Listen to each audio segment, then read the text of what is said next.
GTA 6 tutorial series. I am very excited. So today we will begin with the base of the character's movement and locomotion. We will start setting up the player blueprint, the input, the blend space, the animation blueprint, and a head look system. This tutorial is both for beginners and intermediate developers. Remember that you have full access to the project files on Patreon or YouTube members.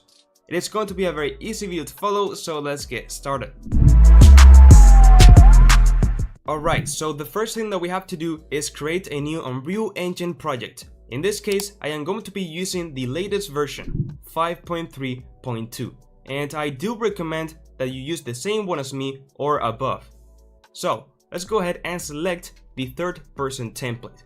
Now, even though we are selecting the third person template, we are only selecting it to grab the character's mesh and skeleton. All the code will be ours, and also we will import some separate animations which I will be leaving in the description. So we will only grab the mesh of this character to have something to work with until we import the metahuman. Then let's go ahead and select blueprint, as this series will be purely blueprints. Then the target platform, which in our case will be desktop. Then the quality preset, this will depend on your hardware. In this case, I will select just maximum.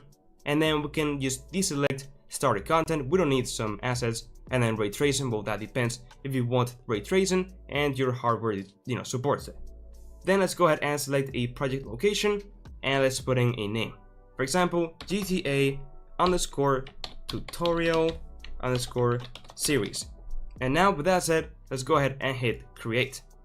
Okay, as you can see, the project has been created and has opened up. So one thing that I always like to do when I create a new project is to anchor my content browser at the bottom of the editor. So if you don't have this already, you can just go up into Window, Content Browser, and select the first one, and then just select the main tab and just drag it to the bottom. Okay, so as I mentioned before, we are going to be deleting some unnecessary stuff. But first of all, let's go ahead and create a new blank level that we can test on. And you say, well, we already have a test blank level, but let's just create a new one because we're gonna be deleting this one. So let's go up into File, New Level, Basic, Create. And now we have this new blank level with, a player start and what we need. Now, in order to save it, what we're going to do is just move a bit the player start and then just click the reset button and move it up. And now we can go ahead and save the level because we modified it. And now let's just right click, new folder, levels, and let's call this one just test.